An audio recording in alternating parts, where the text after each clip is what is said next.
forged on the gridiron in September. Perfected in the magic of March.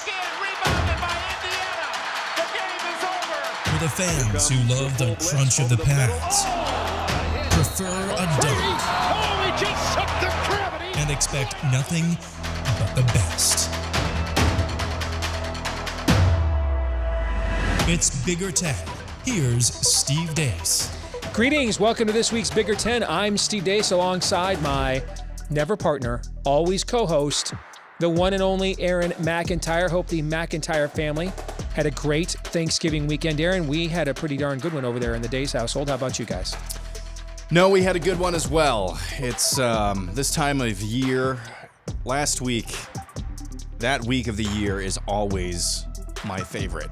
Feast week, of course, as it's known to some.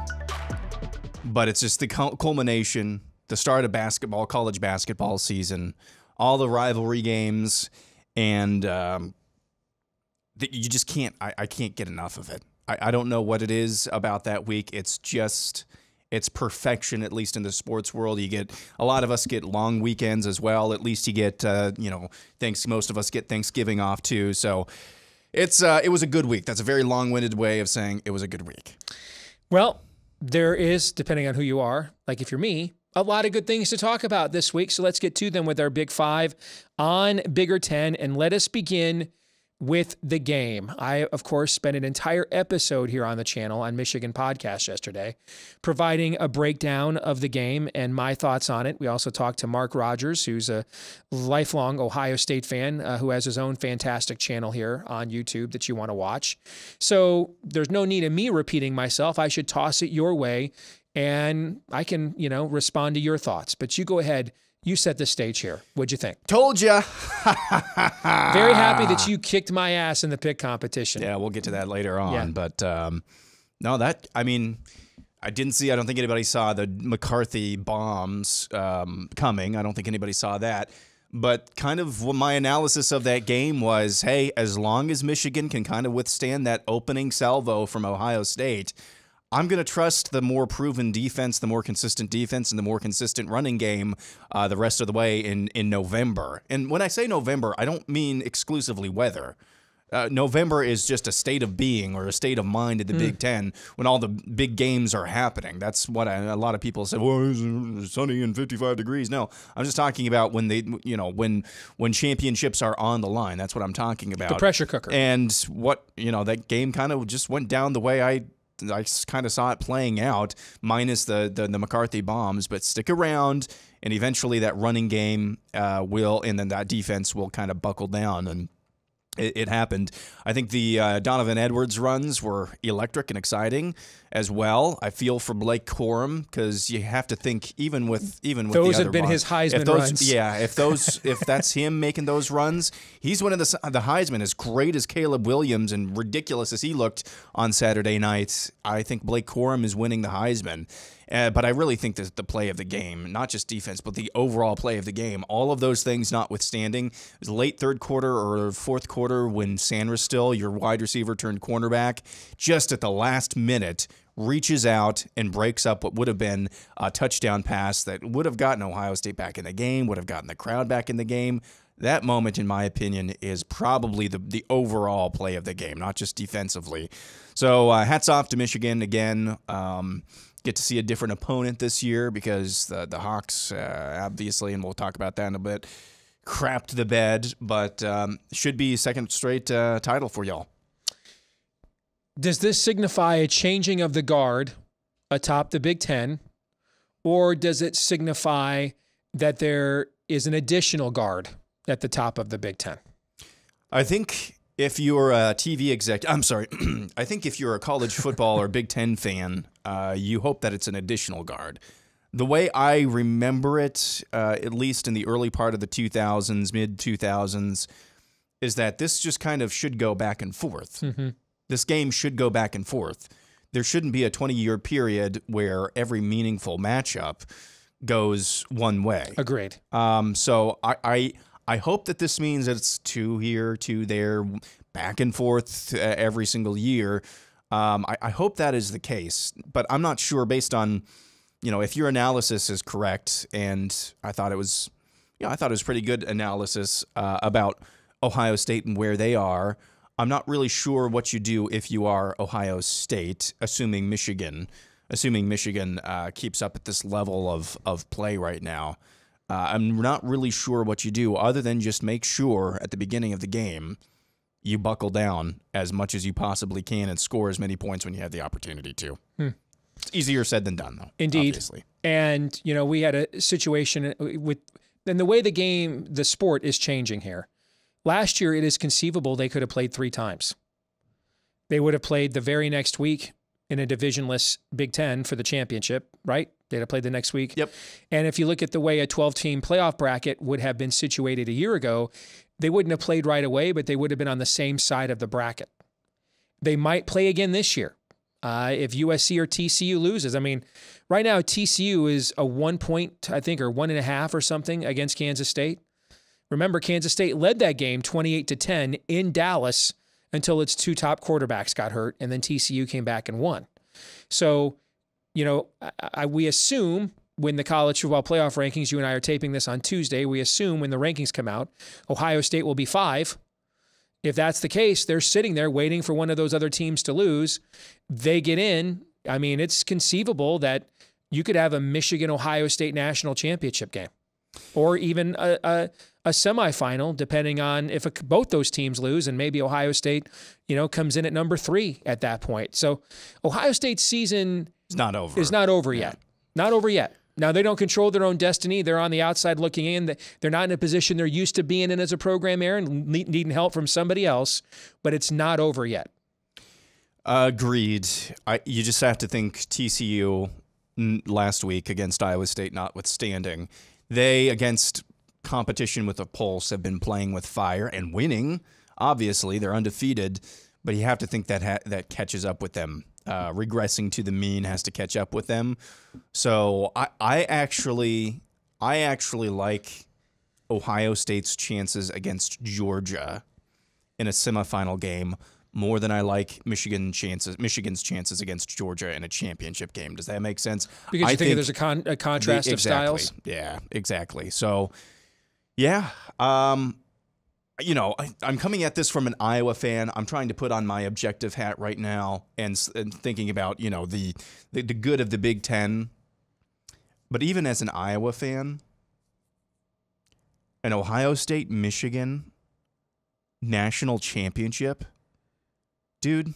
That'd be insane. I mean, that'd be like a Duke North Carolina national championship in the NCAA tournament, right? I want to be in the same room as Paul Feinbaum if that happens. Imagine self-immolation. That might actually happen. Or I'm sorry, spontaneous combustion. Just explodes your head that might actually happen. Scanners. And even as an Iowa fan, I'm down with that. I'm down with that. Well, depending on how you look at it, brother, you might have 3 Big Ten teams in the playoff if you're counting USC. Yeah, you know what I'm saying? That's true. Okay, so there's certain things I can't even with. And the media, and there's a lot of them, as you well know, the media that just slurps the SEC gobble as their kind of personality. Like that's their entire personality. Yeah. And their fans, there are some fans that are like that as well. I'm just like, I can't even with that. I'm with an you. all Big Ten, yep, or 3/4 Big Ten college football playoff, I'm down for that. And listen, I love the SEC. I love watching it. I think overall it is the best brand of college football out there. If it's possible, though, to be both the best and overrated, the media that you're talking about has done that, right? Like, they're the best. We all admit this. We're not blind. We know this. You and I follow the draft. We know this, okay? But the idea, though, that because they're the best, they're the only at the same time, I think that's what you're referring to, right? Yeah, I mean, the upper echelon of the SEC, it's better. It's not as good as the media makes it. It's better than the upper echelon of the Big Ten. Mm-hmm. The middle of the middle echelon of the SEC. Better probably than the middle echelon of the Big Ten, especially this year. But it's not, as you said, it's not like leaps and bounds. It's not like AFL, NFL type of thing. Mm-hmm. It's not like that. Let's get to the other side of the bracket here in the Big Ten West. Purdue making its way to the Big Ten Championship for the first time ever in a West division where basically no one wanted to win it. How the West was not won is essentially the story this year. Illinois had a vice grip on this division a few weeks ago, needed to just win one game, lost them all. Iowa just needed to beat a Nebraska team that invents ways to lose. Fell down, 17-0, and then ended up losing the game. And then that left it to Purdue, which was losing to Indiana in the Oak and Bucket game at the half, and then stormed out in the second half and won the game 30-16 to go to the Big Ten Championship game. For the first time, I got a chuckle watching Jeff Brom interviewed after the game, and he is told that he's playing Michigan, and the look on his face was shock. Like he did not think that Michigan was going to go and win at Ohio State. So that was kind of interesting to watch that. But in many respects, Purdue's kind of a junior Ohio State if you're a Michigan fan like me. They have a mad magician, weird, mad scientist, savant play caller for a head coach in Jeff Brom. And, in Ohio State, it's Ryan Day. It's the same kind of an air raid style of offense.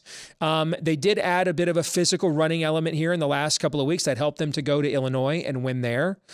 They're dealing with some personal adversity. Of course, Aiden O'Connell's brother, I believe, just died. He was not at practice yesterday. We all assume he'll be at the game, though, but that's a terrible ordeal for that family, so thoughts and prayers to them. But tremendous season for Purdue. I told you at the beginning of the year, I was back and forth on my preseason preview between Minnesota and Purdue, who to pick to win the West. I finally went with Minnesota because I got Purdue at home. So I'm not shocked that Purdue won the division. I am shocked, though, that it looked like this on its path to getting there, right? I mean, if you'd have told me that Purdue was going to win this division but lose at home to Iowa, I would have said that's, lose at Wisconsin. That's probably not the way you usually win the West. But this was an unusual year, Aaron, even in the West. Indeed it was. Very strange. Really just... I don't know, maybe if you're on the Sickos committee, you enjoy this, and I think you do, but goodness gracious. We'll talk about this in the next couple of topics, but I'm glad, and I think America is glad, maybe we're getting some upgrades out this way. Because let's face it, this wasn't because there was a lot of parity. There was actually a lot of just mediocrity, and that's what you kind of get. When you get parity is when you get a lot of good teams playing and competing against each other. This was not that. The mediocrity is what produces this. And but at the end of the day, Purdue went out. They knew what they had to do, and they had the opportunity, and they took it, just like Iowa did the previous weeks and couldn't get it done in the last week or whatever that was. Hats off to them. But I would say Purdue on their best day, especially offensively, probably has a better chance than Minnesota or Iowa on their best days as a team to at least make Michigan's defense scratch their head a little bit. I also think Purdue on a normal day probably has a better chance than Iowa or Minnesota to get blown out by Michigan on just the high variance-ness of their style. So yeah. I'm not really sure what to make of this game. I think if you're not careful, he will. Jeff Brom does this as well as any coach, at least in the Big Ten. He finds one little weakness and he just picks at that and picks at that. Finds the duck on the pond. Exactly. Yeah. And he just picks and picks and picks at that. So if you're not careful and you don't get a really fast pass rush like a 1-2-3 and you're at the quarterback pass rush, which you shouldn't have any problem doing, they could make your life a little bit difficult offensively. Or defensively. And they should be, I agree, they should be well represented there. It's driving distance from West Lafayette to Indianapolis. Now, Michigan has maybe the largest fan base in America, so even Iowa fans that are notorious for their travel ability found out last year that when Michigan gets interested, it takes a lot to get Michigan fans interested, okay? But when Michigan is interested, they can show up in full force. So between the local walk-up crowd for Purdue and the throng of Michigan fans that'll make it down the 3 to 4 hour drive down the interstate, that should be one hell of a raucous atmosphere on Saturday night. And, we'll see. I think you're going to see Michigan rest several guys. I think several of the guys that were injured that they went ahead and said, hey, it's Ohio State, we got to go. I think several of those guys like Blake Corum and Mike Morris will not play on Saturday night. I think Michigan thinks it's already in the playoff. Don't get me wrong. Michigan wants to win the championship badly, but understands that the playoff is the big thing, thinks it's already in the playoff. So I suspect Michigan will rest some guys. We saw Michigan do this a couple weeks ago, right? Against the team that probably should have won the West, Illinois, and it damn near cost them the game, right? So there you go. Let's go to some big coaching changes. Let's start with Nebraska. Huskers make a big move with former Carolina Panthers former Carolina Panthers coach Matt RHULE, who did a fantastic job rebuilding Temple. Actually made Temple a team that was ranked in the AP poll. Yeah. All right. Then took over a Baylor team that had been as decimated by penalty as any program since Penn State with the Sandusky stuff. And within, what was it? I think by year 3, had them in the Big 12 championship game and in a New Year's Six bowl, then went off to the NFL. So he knows how to rebuild programs, doesn't have, when you look at his resume, doesn't have a lot of like great wins, but he also doesn't have a lot of bad losses. I'm confident he will rebuild them into a winning, competent program again. The clown show stuff and the blaming everybody every week and all the one-score losses that went on for 4 years under Scott Frost, I think they will be a competent winning program. I do wonder whether there are limitations there, fundamental ones, Aaron, that will prevent them from ever being a championship program. I know one of the allures of RHULE is that he came from Philly to Texas and had to learn how to recruit down there and put together quite a network of Texas high school coaches that he put on his staff, connections that he had. And so at Nebraska, you're hoping that will pay off in finding you a recruiting base, because I think that's their biggest challenge in our league. What's your recruiting base? The problem with that, though, is Baylor has a really good coach right now in Dave Aranda. TCU, of course, right now might be headed to the playoff. Why does that matter? Because if you're Nebraska, you have to think we're probably not going to beat Oklahoma, Texas, and Texas A&M for a lot of Texas kids, right? Probably not going to do that. And those kids that are that level that don't go to Texas are probably going to like Alabama and LSU. You know what I'm saying? Mm-hmm. You're not winning those recruiting battles. So if you're Nebraska, who are the schools that you've got to beat in Texas to get the caliber of player you want? Don't you think it's probably Baylor, Oklahoma State, TCU, right? I don't know. I don't know. Matt RHULE did a great job getting those kids to stay home and go to Baylor. Can he get them to go 10 hours north to Lincoln, Nebraska? I don't know. There'll be NIL money there for sure. There's going to be NIL money at these other places too. So I think that will determine whether or not they're a competent program again, Aaron, or a championship program again under Matt RHULE. But he's going to get time. I mean, that contract he got, that is 8 years and pretty much all of it guaranteed. I agree. I think the floor is Bo Pelini territory. Maybe even a little bit above that. Matt RHULE has proven multiple times now he can build a program. I'm not sure if he can sustain one yet. Now, at Temple, he had 2 years in a row at the zenith of his work there, 2 years in a row of 10-win seasons at Temple. And you mentioned they were in the AP Top 25. That's Temple we're talking about. And then building that program at Baylor where they were just, 3 years in a cloud of dust. And goodness gracious, that was a resurrection on a scale, at least in college football, that I had not seen to that point. So he can build it. He can build a program. We'll just see if he can sustain one. But I agree, and I've gotten sick of it as well. It was funny, haha, at first. It was funny, and it was kind of like watching a train wreck. But you bring Nebraska in to be the block N guys. You bring them in to be a football brand, and they ain't doing that right now. They're just kind of a laughing stock. At least make them competent. At least make them somewhat just somewhat better. That's what I'm trying to say. Just make them better than what they are, and I think a lot of people and a lot of Nebraska fans will be happier. Put them in a position maybe every 3 or 4 years where they can really compete for whatever this divisionless thing is going to be. But I'm not sure. I am skeptical, as you are. I'm not really sure what your path is to being a championship program, other than just maybe every once 3, 4, 5 years kind of having the stars align and having the ability to do that. So that's a big move for Nebraska. So props to Trev Alberts for that, new AD there. Can you see a trend here? New young ADs know they got to make a statement. Trev Alberts does that. Chris McIntosh made a statement at Wisconsin. Wisconsin maybe even made a bigger move. Luke Fickell has been the girl with the curl. He's been the new hotness. He has been the coveted coach the last few years, and maybe he's the Notre Dame coach right now if Cincinnati didn't make the playoff last year and the timing matched up. Who knows? But they did make the playoff this year. The timing matched up, and he left for Wisconsin. I am surprised that he took this job because he could have a lot of jobs, and I think even at its peak, this is like the 6th or 7th best job in our league when you start adding USC and UCLA to the calculus now as well.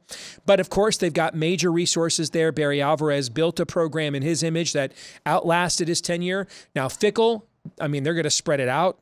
They're going to want more mobile quarterbacks. It's going to look different than what it did under Barry Alvarez, even though maybe fundamentally on a philosophical level, the toughness and those sorts of things will be the same. But Wisconsin shelled out a lot of money here for a coach that knows how to build a program, or at least knows how to sustain a program in a mid-major that has a lot of winning tradition, and he's going to take over a Big Ten program that's had a good 35-year winning tradition here as well.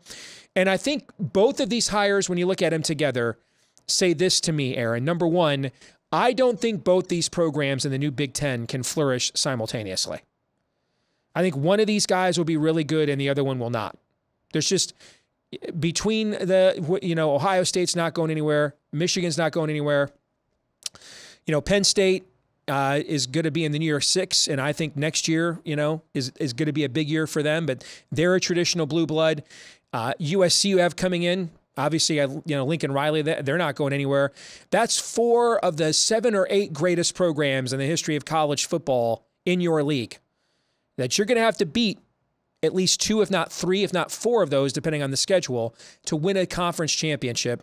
You'll probably have to win 2 of them to get to a college football playoff, even in an expanded realm. I just don't think there's enough room for both of those programs to be simultaneously competing at that level. I think one of them will and one of them won't, and we could probably debate back and forth without knowing yet how it turns out, which one it is. But I think it also signifies for the Big Ten. I mean, Cincinnati's going to the Big 12. Without question, Luke Fickell had an easier path to the playoffs staying right where he was. Taking this job, I think the coaching fraternity is sending a message that the Big Ten and the SEC now are the AFC and the NFC.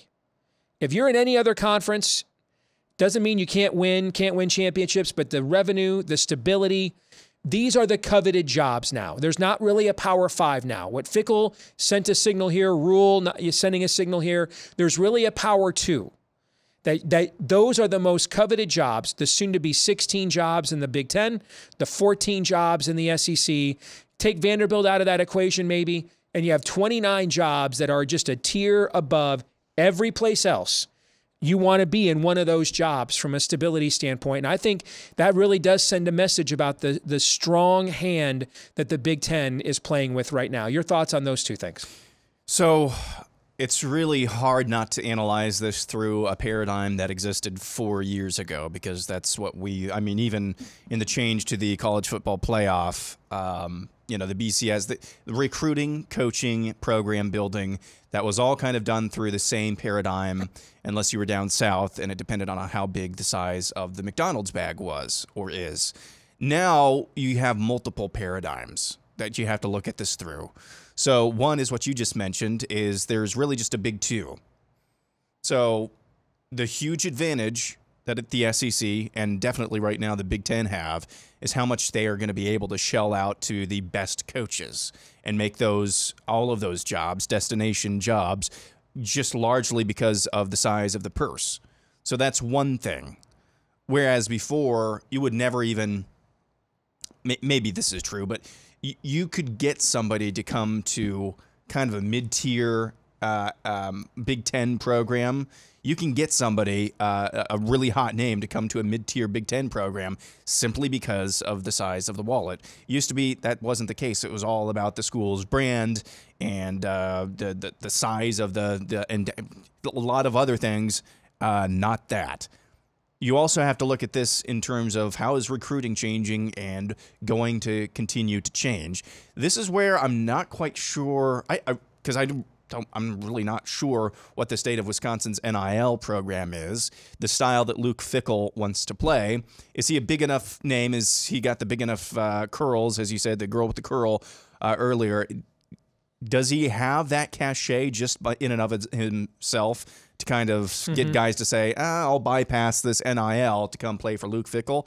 I don't know about that yet, but I also don't know what Wisconsin's NIL program is like. If it's anything like Iowa's, not super. It doesn't really engender a lot of confidence. Whereas with Matt RHULE, we just talked about, well, Nebraska's NIL is through the roof. So those are kind of the two paradigms that you have to look through this now, where, yes, a lot of teams are looking at up-and-coming and hot coaches and saying, hey, if I'm in the Big Ten, I have enough money to go out and get that guy now, whereas before that just wasn't the case. But two, is this guy a big enough pull that I can maybe stave off some deficiencies I have when it comes to NIL to get the recruits that we need to get in here to be successful? So it's just really complicated right now, and to boil all of this down is we're going to start paying players. I think that's what this is going to start boiling down to. That's a really long-winded, tentacled answer to a very, very somewhat simple topic. Finally, I went through and picked my picks for Big Ten awards this year. At the time you and I are taping this, the Big Ten has unveiled its awards for coaches, defense, and special teams. Offense is tomorrow. But a lot of these picks aren't much different than I came up with one glaring exception. Let's run through these here really quick. I've got C.J. Stroud as my Offensive Player of the Year, the game against Michigan notwithstanding. I think you'll see that on Wednesday he will end up winning the Graham George Offensive Player of the Year. My pick for the Nagurski-Woodson Defensive Player of the Year, I just thought Mike Sainristil at Michigan was the most versatile, impactful defender I saw this year. I've got no issues at all with picking Jack Campbell to win it. He ended up winning it. That kind of surprised me, actually. I thought that Herbig at Wisconsin would win it, leading the league in sacks and tackles for loss. My Thompson Randall L. Freshman of the Year, we'll find out on Wednesday who that is. I gave it to Roman Hemby, the running back at Maryland. What's next here? My McLean Hayes Schembechler Coach of the Year, Jim Harbaugh, did win that award today. It's the first time he's ever been Big Ten Coach of the Year. Remember last year, Mel Tucker was Big Ten Coach of the Year, but Jim Harbaugh was the National Coach of the Year. Greasy Breeze Quarterback of the Year. Obviously, I think Stroud's the Offensive Player of the Year. He would get this award as well. My Amici Dane Running Back of the Year. I actually gave it to Chase Brown of Illinois over Blake Corum at Michigan. And here's why. I love Blake. He's a great human. He's a great running back. I mean, I watched what Chase Brown did something to our defense no one has done all year long when we played them, Aaron. And then I watched what Donovan Edwards was able to do running behind Michigan's offensive line. And so that's why I went with Chase Brown there, that I just think he's not playing with the support system that Blake Corum is playing with, if that makes any sense. My Richter Howard Receiver of the Year, I think a lot of people are thinking Marvin Harrison Jr. Charlie Jones led the Big Ten in receptions, receiving touchdowns, and receiving yards. So I'm giving it to that guy. My Quaylick Clark Tight End of the Year, Payne Durham at Purdue. He won this. He had an outstanding season for the Boilermakers. And then what do we have left? Remington Pace Offensive Lineman of the Year, Ola Oluwatimi at Michigan. I think he's going to win the Outland. The Smith Brown Defensive Lineman of the Year, Mike Morris at Michigan. The league agreed. They gave him that award. And I have Nick Herbig at Wisconsin as the Buckus Fitzgerald Linebacker of the Year, but Jack Campbell won that award. My Tatum Woodson Defensive Back of the Year, I gave that to Sainristil. No problem at all with Devon Witherspoon at Illinois. He's going to be an All-American. He won it. The Back and Anderson Kicker of the Year, Jake Moody at Michigan, ended up winning it. First time that someone has won it twice in a row. And then Edelman Fields Punter of the Year, Bryce Behringer, he also won this award. First Sparty Special Teams Player to win an award. The Rogers Dwight Returner of the Year, Jalen Lucas in Indiana, he also won this award after getting 3 kickoff returns for touchdowns. So I would imagine, other than the Jack Campbell thing from an Iowa perspective, do you have too many big differences with what I with what I came up with? There's one glaring difference that both you and the Big Ten just completely screwed the pooch on here, and it's quite frankly, I'm embarrassed for both of you. Punter of the Year, guys, has got to go to Corsack at Rutgers. The hell was that take? What is this? Okay. I don't want to argue about the Punter of the Year, but if it's got to go to that guy, sure. Okay. I just gave it to Behringer because, you know what? I researched everybody else except the punter. You know what I did to come up with the Punter of the Year? I just looked up who led the league in net punting average and gave it to him. That's all I did. That's it. Because they're punters. We'll come back, play our weekly game of Would You Rather here in a moment.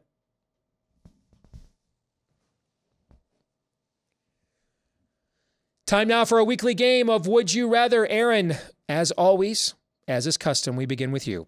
Would you rather bet Purdue money line in the Big Ten championship game or Michigan to win the national title? In terms of value and odds, that ratio, that intersection of those two, what do you think is the better bet? So, oh man. I'm going to go ahead and say that TCU. So you have to do this through the framework of who's going to be in the playoff. Okay. So I think TCU loses. That allows Ohio State to slide in. I think they'll be the 4 seed taking on the 1 seed in Georgia. You know, provided Georgia doesn't mess up against LSU. I could make a case after being embarrassed in their own house. The very next game you play is in the college football playoff, and it's against the defending national champions in your program with the pedigree and contrasting style of Ohio State. I could see that happening, and then I could basically see a repeat of the game happening in the national championship game. So all that is to say, I'm thinking all this out, doing this math live on the air. I'm going to say Michigan to win the national title. Well, as someone who is sitting both on tickets of Michigan 10-1 to win the Big Ten and 15-1 to win or 25-1 to win the national championship, I'm okay either way. This one's for you. Would you rather bet Purdue money line this weekend, this Saturday, or put a bet on J.J. McCarthy to win the Heisman next year? So Caleb Williams has to come back. He'll win it this year. He has to come back. Stroud will not come back. He's already talking about, I guess I'll never beat Michigan or win the Big Ten. He's already saying that out loud, so he's clearly gone. Bryce Young is clearly gone. I'm not entirely sure. I think it's 75% Blake Corum will go, but remember what I have pointed out in the past about Michigan's NIL. They're not using it to entice recruits, but they are using it to retain their own players. They're paying that very well. I mean, it's very likely that Blake Corum would actually make more money playing football for Michigan next year than the NFL, because he's not good. I don't think he's a first-round pick. And what does that have to do? Well, that ties into JJ's ability to win a Heisman Trophy. It's Michigan, or it's McCarthy to win the Heisman, or Purdue money line, one of those two. Yep. I'm going to go with Purdue money line to win the Big Ten, because if anything, I'll just bet that anyway as an emotional hedge, just in case it happens. All right. I do that a lot. If there's any reasonable chance Michigan will lose, I'll bet the other team just so I win some money in the process to make myself feel better. For you, would you rather hire Matt Rhule or Luke Fickell to be your football coach if you were a Big Ten AD? Luke Fickell, and the chasm isn't that wide. This is not to cast any stones at RHULE, but kind of what I mentioned earlier, Luke Fickell has proven he can sustain a program. How many years has he been at Cincinnati now? Build and sustain. It's been over, 4 or 5 years? 4 or 5 right? years, I think now, yeah. So to me, that kind of puts him over the top. And the American is probably the best Group of 5 conference too. So it's not like he's facing a lineup of MAC teams with a Cincinnati. He's faced some teams with some parity in the American. So that gives me a little bit more confidence than Matt Rhule, who built a program at Temple, had a couple of great seasons, built a program at Baylor, had one good season, then bolted to the NFL and kind of flamed out there. So I would take Luke Fickell, and that's why. Okay. Final one for you. Which Big Ten West fan would you rather be right now? In football. In football. I think right now I'd rather be Wisconsin. Than any of the other ones. Yeah. Because I'm thinking with Fickell, the worst he could do is probably what we already are. A perennially competent, winning program that can challenge for the Big Ten West, but in a future divisionless league that's just around the corner. Yeah, I mean, win 7 to 9 games most years. I think that's probably close to the best Matt Rhule can do at Nebraska because of some of the fundamental problems they have there in our league. I just think from a geographic perspective and a recruiting-based perspective, it's just not a good fit for Nebraska. So I think I'd rather be Wisconsin. If I'm an Iowa fan, I don't know how many more years of Kirk Ferentz I want, and I don't trust my AD making the next choice, right? If I'm a Nebraska fan, I think Matt Rhule will do good, but I would have thought we had the ultimate fit with Scott Frost. I'm gripping right now. Minnesota, if I'm Minnesota, I think I'm in a good place. But I had everything set up for me this year. Wisconsin was down, Iowa was down. I had more fifth-year seniors than any team in the league, COVID-year seniors than any team in the league, and I still couldn't win the West. Purdue, I might be wondering, could Jeff Brom leave for Louisville? There's a lot of rumors about that right now, quietly under the surface. I just think right now, given the resources of the program and the coach we just brought in, I think if I'm Wisconsin, I probably feel the best about the next 4 years right now. I can't argue with that. I think a case could be made for Minnesota as well. Yeah, I agree. But I can't argue with that. All right, we'll come back, wrap things up here in a moment. This week's Twitter poll results, we asked you, who do you think should be Big Ten Coach of the Year? Brett Bielema seemed like the shoo-in a few weeks ago. Jim Harbaugh, though, came up out of the far turn into the backstretch and ends up winning the award this week. And about 60% of you agree that he should have. 34% for Bielema, 6.3% for Jeff Brom. That brings us to our feedback of the week, my updated bowl projections for the Big Ten there. Michigan, TCU in the Fiesta Bowl, Ohio State, Washington in the Rose, Penn State, Tulane in the Cotton Bowl, Illinois, LSU in the Citrus, Purdue, South Carolina in the artist formerly known as the Outback, the ReliaQuest, and Iowa versus North Carolina in the Duke Mayo Bowl. And Dylan wants to know, can Kirk and Brian Ferentz still get doused with mayonnaise even if we lose? For those of you that don't know, the tradition in the Duke's Mayo Bowl is you don't do a Gatorade bath for the winning coach. You do a mayonnaise bath. Are you a fan of mayonnaise? No. I like Miracle Whip, not real mayonnaise. I didn't know there. Oh, is Miracle Whip like the lighter, fluffier stuff? It's like a salad dressing version of it. I love mayonnaise. A mayonnaise bath sounds good to me, actually. That is the most Aaron thing I've ever heard you say. I love mayonnaise. I love mayonnaise. And you have the complexion of mayonnaise, so it's great. It's true. It's like I'm drinking. Well, I'm not going to finish that sentence, but that would be an interesting matchup. You want to talk about a contrast in styles. One team can't score and the other team can't stop anybody. That would be fascinating. What happens when the stoppable object meets the movable force? What happens when that occurs? Like I could see that game. I could see that just because of how it seems like it doesn't matter what kind of defense Iowa is playing. If their offensive line is having a below average day, it's just, I could see that game being tied at like 10-10 going into the fourth quarter. And then Iowa's defense just can't. I mean, they've been on the field too long, and it ends like 24-31-10 or something like that. That would be an interesting game, though, and I would love to see Kirk Ferentz get doused in mayonnaise. That would be fun. Between Ferentz and Mac Brown, that could be the most combined age for two coaches in a bowl game in college football history between those two guys. It's possible. I just thought of an alternate name for that bowl, and I'm not going to say it on the air. So that would be fun, though. It has to do with age. That's all. That's all I'm going to say. All right. That'll do it for this week's episode. We're back at it again next week. Don't forget to like, rate, subscribe, share, follow, whether you're watching here on YouTube or listening on iTunes or elsewhere. We would appreciate it if you help us find more Big Ten fans just like you. You can also follow us on Twitter at Bigger10, at Bigger10 on Twitter as well. For Aaron McIntyre, we'll see you next week. I'm Steve Dace.